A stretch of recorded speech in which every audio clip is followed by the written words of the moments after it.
I was a dedicated nurse working night shifts at an old hospital. It wasn't new or fancy. The walls had seen better days, and flickering fluorescent lights made everything feel eerie. I spent my nights trying to keep up with the busy emergency room, balancing my duties and being a single mom. But something strange happened during those shifts that I can't shake from my mind. On my second night, I was alone in the maternity ward. The silence felt heavy, like a weight on my chest. Suddenly, I heard the sound of a baby crying. I was confused because there were no new mothers in the ward. My heart raced as I rushed to investigate. I pushed the double doors open, but the room was empty. I stood there for a moment, trying to process what just happened. It felt wrong, but I tried to tell myself it was my imagination playing tricks on me. As the nights passed, things got weirder. One time, I thought I saw a shadow dart past me in the dim corridor. I spun around, but there was nothing. Just me, surrounded by the beeping of machines. I felt a chill run down my spine, but I shook it off. I was tired. After long hours, it was easy to see things that weren't there. Then, I found medical records that didn't make sense. They had patients listed who didn't exist. I stared at the files, trying to convince myself I was just seeing things. But the whispers from my coworkers bothered me. I caught them talking about an old tragedy that had changed the hospital.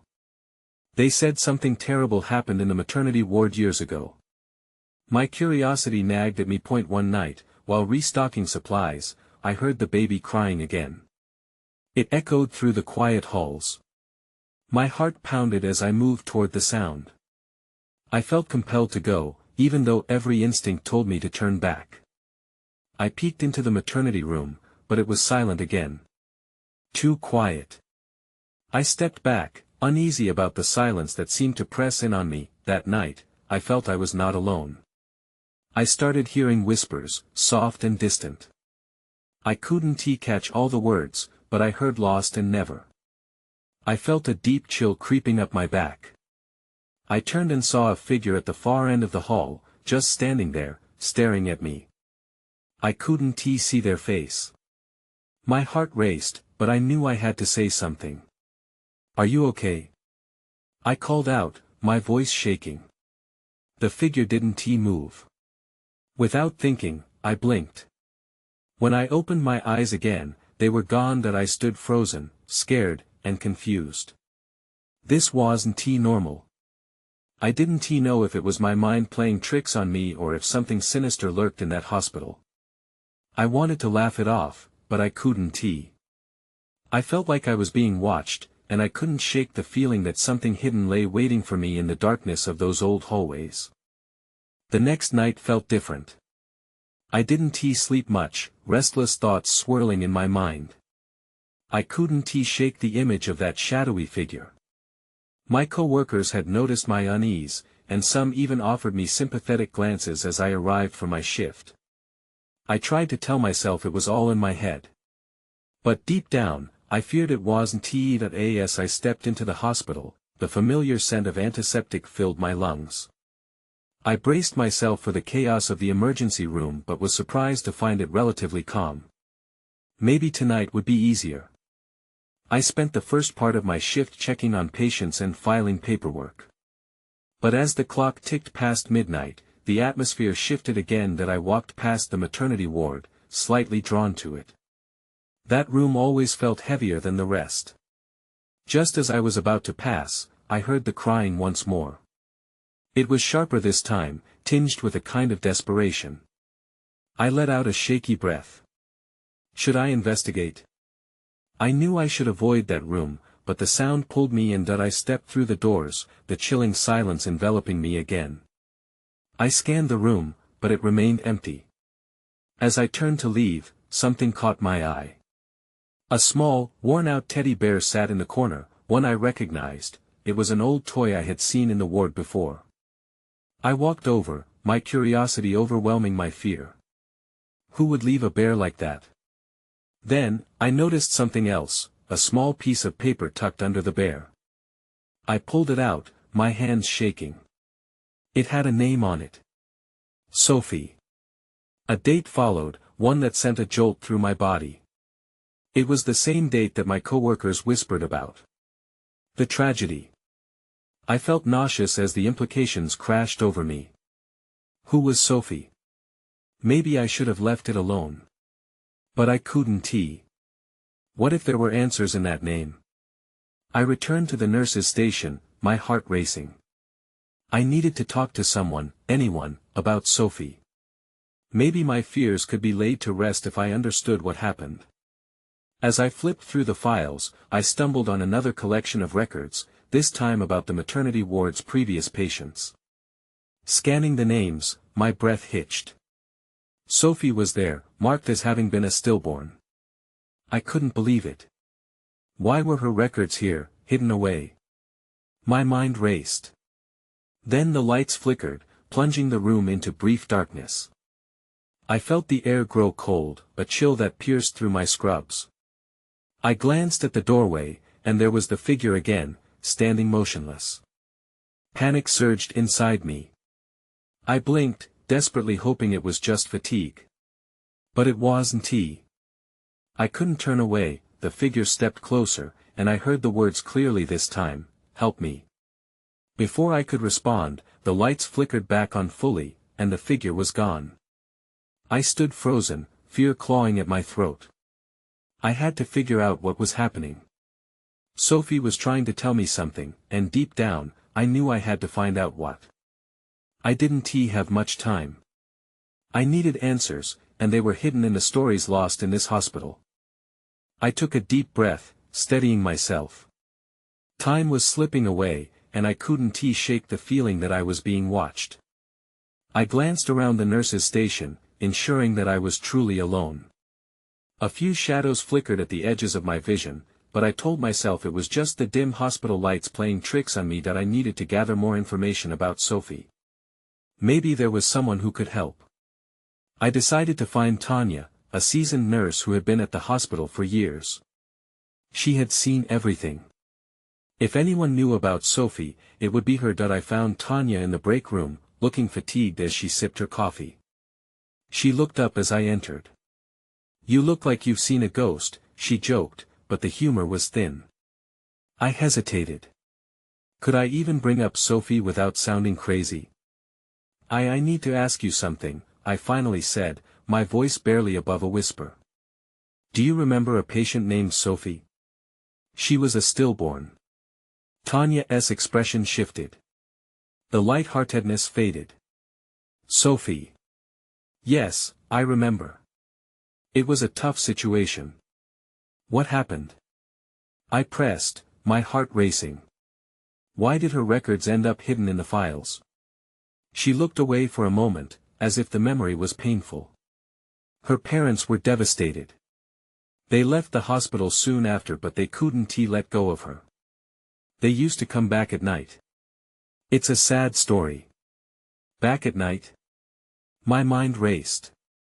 You mean to the maternity ward? That's right, she replied, her voice low. They thought they could still feel her presence. Some nurses even said they heard crying. But it's nonsense, right? Just grief playing tricks on them. It happens. My hands trembled slightly. No. I heard her. I heard Sophie crying just now. Tanya's eyes widened. You shouldn't be in there alone. But I have to understand, I insisted, a rush of determination overcoming my fear. What if she needs help? Tanya sighed, looking conflicted. Just be careful. Some things are better left alone, you know. As I left her, I felt a mix of resolve and fear. I couldn't let this go. I headed back toward the maternity ward, the echo of the crying still fresh in my mind. When I reached the door, my heart raced again, and the chill in the air deepened. The room was just as I had left it. Empty, still. But something felt different now, as if the very walls were holding their breath. That's when I saw it. The teddy bear lay exactly where I had left it, but now there was another paper beside it. I picked it up, my hands shaking. It was a picture, crudely drawn, but there was no mistaking the outline of a small girl cradling a bear. Above it were the words, "Help me find my mom." Panic surged immediately. This wasn't just about her needing help, it was about a connection I didn't understand, a call for help I couldn't ignore. I took a step back, but before I could turn to leave, the lights flickered again. The chilling sensation returned, and when I looked up, the shadowy figure was there once more, closer this time. "Help me," it repeated, but this time, there was an echo of desperation in its tone, as if it was begging. I couldn't breathe. I had to know what it meant. What had I gotten into? The question hung heavy in the air, and all I could do was face the figure and hope for an answer. The figure drew nearer, its form becoming clearer. I felt paralyzed, staring at something that I didn't think was human but wasn't quite ghostly either. It seemed like a young girl, with dark eyes that carried years of sorrow beyond her age. "Help me," she whispered again, more insistent this time. It felt like a plea, one that penetrated the fear wrapped around me. "What do you want?" I managed, my voice trembling. "Are you Sophie?" The room felt heavy, charged with emotions. I didn't know if I was asking a question or making a confession. I wanted to reach out, to connect, but my feet remained rooted to the floor. The girl lifted her tiny hand, pointing toward the hallway. "Mom," she said softly, her voice an echo of loss. "Mom." The word sliced through my fear with a sudden, painful clarity. It wasn't just about Sophie. It was about the mother whose heart must have broken that night. "How can I help you?" I was still scared, but desperation pushed me forward. "What do you need?" The figure began to fade, and just as quickly as she appeared, she seemed to dissolve into the shadows. I felt a sense of loss, as if something precious had slipped away. The room fell silent, the rush of adrenaline faded, leaving an aching emptiness behind. Then, out of nowhere, the metallic sound of a door creaking open made me jump. Panic surged through me as I turned. The door to the storage closet nearby had swung open on its own. Heart pounding, I approached it slowly, unease crawling up my spine. Inside, I found the usual supplies stacked haphazardly. But something glinted near the back, a small silver locket. I picked it up, wiping dust from its surface. The locket felt warm against my palm. I opened it carefully, and my breath caught in my throat. Inside was a picture of a woman, her laughter frozen in time, and next to it, a tiny photo of a girl, Sophie. Why is this here? I wondered aloud, the pieces of the puzzle not fitting together. Was this Sophie's mother? Had she left it behind on one of her visits? Before I could think any further, the lights flickered violently, plunging me into darkness for a heartbeat. I squeezed the locket tightly. My mind raced with thoughts I couldn't decipher. This place felt like a trap, and I was caught in its web. The shadow of the girl reappeared, more defined but still just as haunting. "Find her," she urged, her voice like a breeze carrying a distant cry. "Find who?" I asked, my heart hammering. "Your mom. Where is she?" With a sudden flicker, the lights returned, and I was once again alone. Or so I thought. The air was weighted, filled with an energy that I couldn't ignore. All around me, the hospital felt alive, as if it had been listening to my every word. What did I need to do? Who was I supposed to find? I knew there was more to this story, a connection I had yet to uncover. The puzzle was expanding, and I was running out of time. The last echo of Sophie's pleas rang in my ears, and I knew I couldn't walk away. I had to track down her mother. But as I stepped back into the hall, something dark flickered again in my peripheral vision. A figure, barely visible, slid into an adjacent corridor. I hesitated only a moment before following it. Whatever answers were waiting, I was determined to uncover them. I stepped into the hallway, and the chill in the air wrapped around me. Shadows danced against the walls, and every creak of the old building made my skin crawl. I followed the flicker through the corridor, my heart racing as uncertainty flooded my mind. The dim light from the flickering overhead bulb barely illuminated the space ahead. I peeked around the corner, and there it was, a shadowed figure at the far end, just standing still. My instincts screamed at me to turn back, but I couldn't let fear win. I had to find out who or what I was chasing. Cautiously, I edged forward, footsteps echoing in the silence. Each step felt heavier as I approached. The figure remained still, an enigma shrouded in darkness. Was it Sophie? Was it her mother? I wanted answers, but with every step, I felt doubts gnawing at my resolve. "Hello?" I called out, my voice wavering. No answer. Just the whisper of air swirling around me.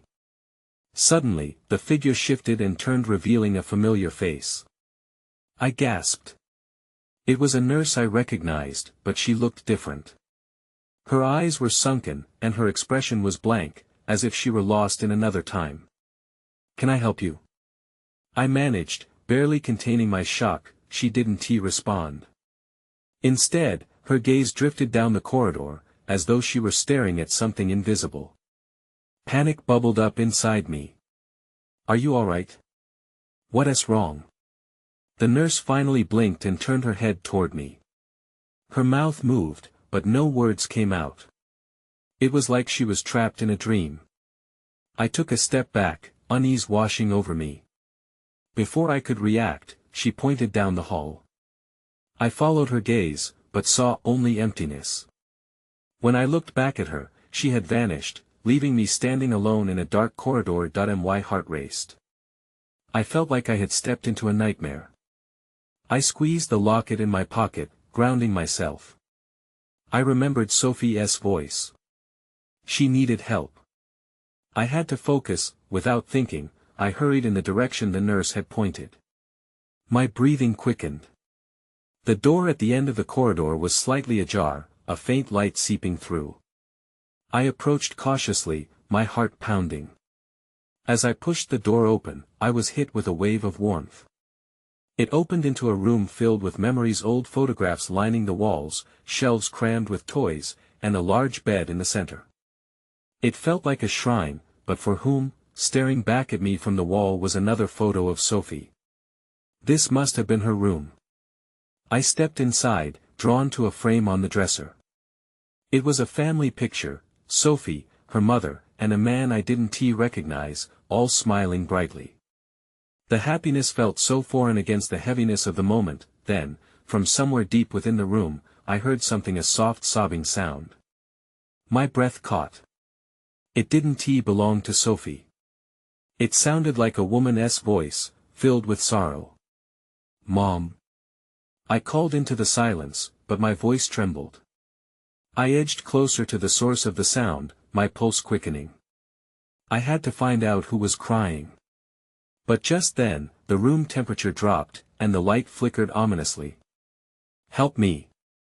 The voice wailed, and the walls seemed to close in around me. Before I could process what was happening, a sudden crash echoed from the hallway, jolting me back. A shadow darted past the open door. Someone or something was in the hospital with me. I stood frozen, heart hammering in my chest. The sudden noise echoed through the room, and the warm feeling dissipated, replaced by an unsettling cold. I felt a shift in the atmosphere. It was as if something unseen had entered, filling the space with dread. With shaky hands, I fought the urge to flee. The sobs still echoed faintly, pulling me deeper into the mystery. Whoever was crying needed help, and I couldn't just abandon them. I took a deep breath and moved toward the doorway, peering cautiously into the poorly lit corridor. The shadow was gone, but the air felt charged, heavy with tension. I stepped outside the room, the corridor stretching out before me like a dark abyss. The flickering bulb above barely pierced the dark, its light casting strange patterns on the walls. "Hello." I called out again, the word barely a whisper. I listened, heart racing, but only silence greeted me. I took a hesitant step into the hall, feeling the chill seep into my bones. Suddenly, a door slammed further down the corridor. My instincts kicked in, and I rushed toward the sound. I had to know what was happening. As I approached, I caught sight of movement, a figure slipping around the corner, just out of my view. Wait! I shouted. Please, stop. But the figure vanished just as quickly as it appeared, and panic surged through me. I was alone but for the noises and shadows swirling in the darkness. The sobbing had grown quieter now, almost drowned out by the sound of my own breathing. It was unnerving how alone I felt in that moment. Then, something caught my eye. A flash of light flickered from the room I had just left. I turned back, curiosity overcoming my fear. When I peeked inside, I found the family picture had shifted on the dresser as if someone had brushed against it. I felt a shiver race up my spine. Had I imagined it? Before I could think more about it, another crash echoed from down the hall, louder this time. It reverberated off the walls, shaking me from my thoughts. My heart raced as a voice shouted, faint but distinctly angry. Get out! The command echoed through the corridor, and I felt the floor shake beneath my feet. I backed away instinctively, confusion mixing with fear. Who was that? Why were they angry? I was about to turn and run back to the room when I caught a glimpse of movement again. A figure peeked from behind a corner, just for a moment, before disappearing again. It was small, the shape familiar, but my mind fought to process it. Desperate to see, I stepped forward, only to hear the soft sobbing return. Help me please. That sound, it was pleading, but twisted with despair. I felt tears prick my eyes, realizing that whatever was going on, I had to face it. I took a deep breath and stepped further into the darkness.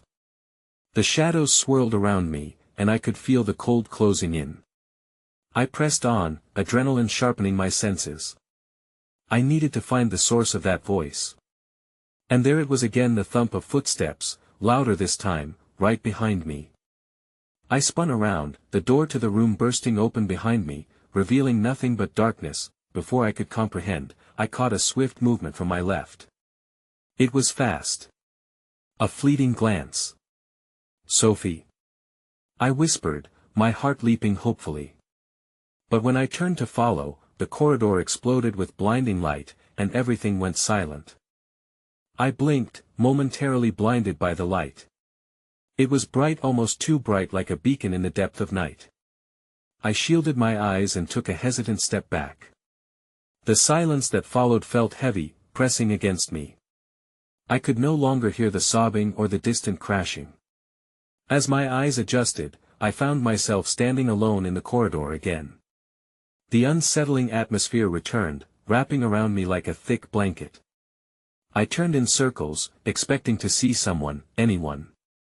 But the hall was empty and cold, and the light flickered dangerously above, casting eerie shadows that danced along the walls. Hello. I tried again, voice shaky, hoping for a response. Nothing. Just the oppressive silence. Then, without warning, the lights flickered back to dimness, plunging me into a gloom that felt alive. My heart raced. I needed to keep moving. I glanced back towards the room I had just left but chose to push forward down the corridor. Somewhere ahead, the sobbing still called to me, mingled with the faint echoes of a child's laughter. I crept forward, hesitant, each footfall careful. The corridor stretched endlessly, and I could feel my resolve waning as dread clawed at my insides. But I forced myself to remember the voice. The pleading sound still rang in my ears. I had to find its source. Suddenly, just ahead, I saw a doorway slightly ajar, an orange glow spilling into the hall. My curiosity ignited, and I approached, heart pounding. I pushed the door open, and the warmth enveloped me like a forgotten embrace. Inside was a small room filled with toys, colorful and scattered about, as if left in a hurry. Stuffed animals lined the shelves, their button eyes reflecting the light. In the center was a small wooden table, and on it sat an old, weathered doll. My breath caught in my throat. The doll looked almost lifelike. Its eyes seemed to follow me as I stepped closer. I felt a pull, an inexplicable urge to pick it up. But just as my fingers brushed the cool surface, I heard a soft whisper from behind me, a child's voice. I can't find her. I swung around, heart in my throat. The room was empty, but the voice felt real. It echoed in my mind, sending shivers down my spine. "Who?" I managed to whisper, almost pleading for an answer. The door suddenly slammed shut behind me, and I flinched, panic surging through me. The air in the room thickened, and I could feel it closing in. A sense of urgency washed over me. I needed to escape. Desperately, I turned back to the doll, my heart racing. In that moment, I saw something glimmer beneath it, a small, faded photograph. I crouched down, reaching underneath, my fingers brushing the edge of the image. I pulled it out, breathless. That's when I saw it. The faces in the photo were eerily familiar. One of them looked just like Sophie. I stumbled back, realization crashing against me. The laughter and the crying, it was tied to her. Before I could comprehend what it meant, the lights flickered violently, and shadows swarmed around me. Then everything went dark. I gasped as I emerged from the darkness, eyes blinking at the return of light. But this time, the ambience had changed. The warmth that had filled the room was replaced by a chilling cold. I was no longer in the toy room. An empty hospital room stretched out before me, sterile and pale. White walls glowed harshly under flickering fluorescent lights. My heart raced, and I felt utterly disoriented. That I sat up on the bed, trying to make sense of what had just happened. The photograph clutched in my hand was the only tangible reminder of the previous night. I glanced around, and my breath hitched. There was a door at the far end, slightly ajar. The air felt heavy, laden with an unshakable sense of dread. But something compelled me to get off the bed and move towards it. The whispering voice echoed in my mind, urging me to act. The corridor outside was much like the one I had been in before, dark, uninviting, and eerily silent. I stepped in and noticed that the walls bore strange marks, like scratches, as if someone had desperately clawed at them. My stomach twisted as the realization set in. I hurried toward the exit, heart pounding against my ribs, glancing back, almost expecting to see shadows trailing behind me. As I approached the door, a sudden crash echoed down the hall, freezing me in place. I whipped around, my instincts screaming at me to flee. But before I could decide, I saw a figure at the far end. It stood motionless, shrouded in gloom. I couldn't see its face, but I felt its gaze cold and piercing. That I wanted to scream, to bolt back into the safety of the hospital room, but my feet wouldn't cooperate. Instead, I stood there, trembling. The figure suddenly lurched forward, disappearing behind an intersecting corridor. I took a shaky breath, using it to break free from my paralysis. I had to know who or what it was. I dashed after the figure, rounding the corner. To my horror, the corridor was empty again. Panic spiked. I was definitely not here alone. I turned back, searching for a way out, and found a door I hadn't noticed before. It was labeled, "Emergency Exit." Grabbing the handle, I pushed the door open. To my surprise, it revealed a staircase leading down into darkness. The air was damp and heavy, but I felt compelled to take the first step down. A flicker of light caught my eye below, accompanied by faint laughter. My grip on the door tightened. The laughter sounded just like a child's, joyful and innocent, contrasting sharply with everything I had experienced thus far. It twisted my heart. Was it Sophie? Was she down there? I eased myself down the stairs, one creak at a time. Each step echoed, the sound amplifying the pounding in my chest. I could feel the temperature drop as I descended, and the laughter grew louder, mingling with something else, a soft sobbing. The pit in my stomach deepened.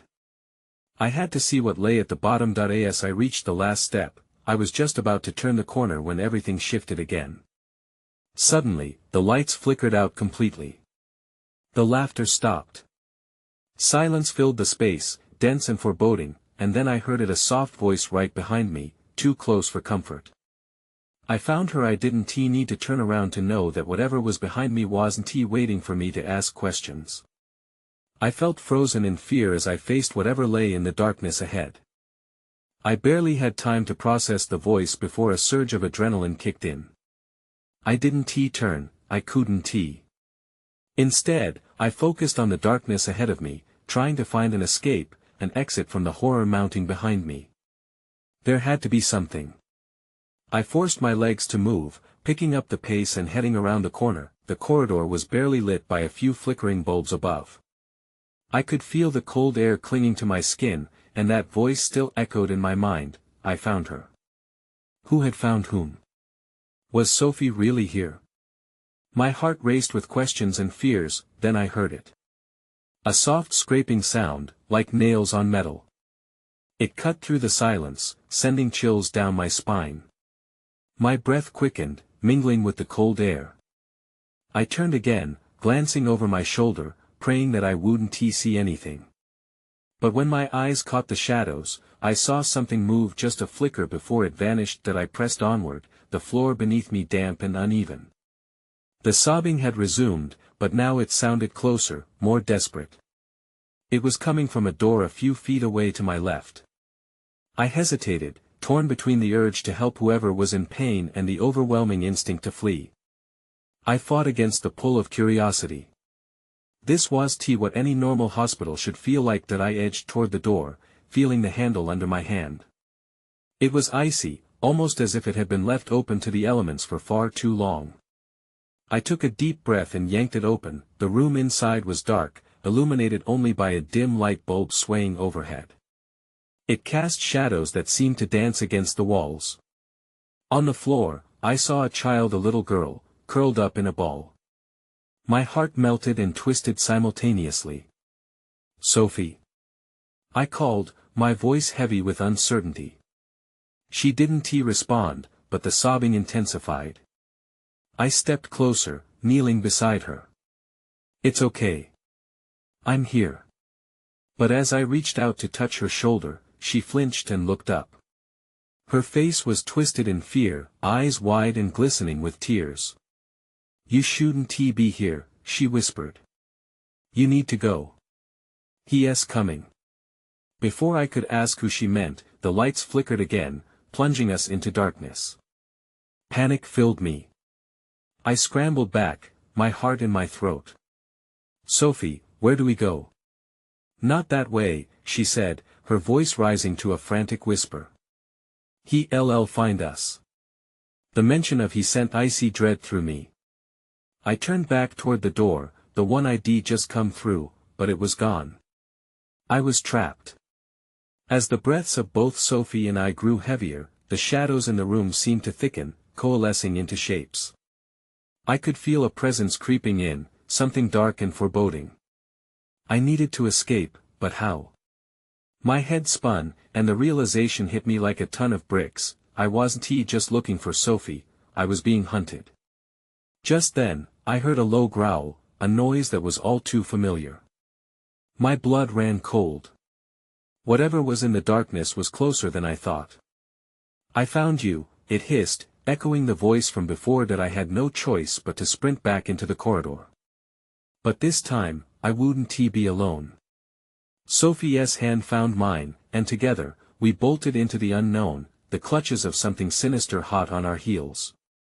We raced down the corridor, my heart pounding as I clutched Sophie's small hand. The darkness pressed in around us like suffocating smoke, each breath heavy with dread. I didn't know what we were running from, but the growl echoed behind us, inhuman and fierce, like a predator closing in on its prey. We dashed past flickering lights, shadows twisting and turning, trying to discern the path that would lead us to safety. Where do we go? I gasped, stealing a quick glance back.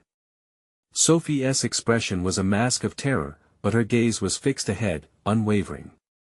We have to find the way out, she insisted, her voice little more than a whisper, echoing with urgency. He can't follow us outside. I didn't hesitate, instinctively trusting her. I pushed forward, dragging us through the ever-narrowing corridor. Each step felt like a battle against the gravity of fear. What is he? I asked, desperate to know who or what we were up against. She hesitated, a flicker of fear crossing her small features. He's the one who took me, she whispered. He's been looking for me ever since. Panic surged through me like wildfire. A part of me wanted to run faster, to leave this horror behind, but I couldn't abandon her, not when she needed me. We want to let him take you again, I promise. I shouted, my voice mingling fury with determination. Just then, a door appeared ahead, barely perceptible in the dim light, and without thinking, I pulled it open. It led to a staircase spiraling upwards into an abyss. This way, I urged, tugging Sophie along with me. As we hurried up the stairs, I could hear the roar of shadows closing in behind us, a swirling mass eager to swallow us whole. Each echo of our footsteps felt like thunder in the void. Were we even going the right way? An icy fist clenched my stomach, the uncertainty gnawing at my resolve. We reached the final step and pushed through another door, bursting into a brightly lit hallway, a stark contrast to the oppressive darkness below. But our relief was short-lived. The air felt charged, with something sinister lingering just out of grasp. Stop! Sophie cried, yanking me back as I almost stepped forward. I glanced around to see what had captured her attention. On the walls were images from years past, but one struck me like a bolt that it was a picture of a woman cradling a child, both faces radiant with joy. And standing behind them, almost obscured the dark shadow of a man, watching. I felt my heart stall as the recognition washed over me. It was Sophie and her mother. Behind them stood the figure that haunted me, his presence heavy and sinister, a dark specter holding them close, but just out of focus. She turned to me, eyes wide. That's him. He's always here. An icy realization settled like a weight on my chest as a cold breath brushed against the back of my neck.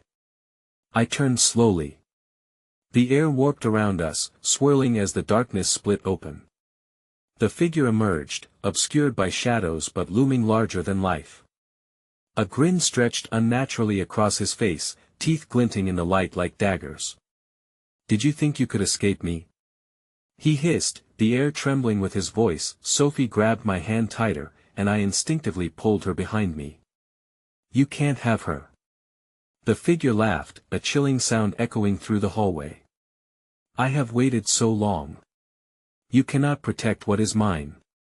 I needed a plan. We couldn't linger here, not with him so close. Sophie, can you remember the way out? We have to go. She nodded, determination igniting within her. Follow me. Together, we ran, dodging the grasping shadows that reached out like tendrils trying to draw us back. We burst through door after door, frantic and wild, instinct guiding our path, until we stumbled into a familiar space, the emergency exit. That I pushed the door open, and it swung wide to reveal an ominously quiet alley, bathed in moonlight, a stark contrast to the horrors we left behind. Breathing hard, we stumbled outside. As much as I wanted to believe we were safe, the shadows remained, creeping close to the edges of the exit like smoke. Swirling and watching. In the distance, I could hear the growl again, threatening and unyielding. Is it over? I breathed, looking down at Sophie, who seemed more fragile than ever. She didn't answer at first, her gaze fixed on the night sky as if searching for the stars that had vanished in the chaos. He won't stop, she said finally, voice heavy with realization. He wants to take me back. I felt the weight of despair settle between us. The uncertain battle between light and dark loomed before us, and as I hugged her close, I knew we had not won, only escaped for now. Questions hung in the air like fog, unresolved and haunting. What was he? Why was the hospital, our sanctuary, still tethered to this darkness? And how would we ever truly be free? And as I looked back at the doorway, I realized that the answers were intertwined with the echoes of what lay behind. I knew we wouldn't be able to escape the haunting forever. One day, we might have to face it again. I won't leave you, I promised, though uncertainty gnawed at my soul. I wouldn't turn away, not from her, not from confronting the shadows. But as we walked away from that old hospital, I couldn't shake the lingering belief that once you step into the darkness, it always beckons you to return.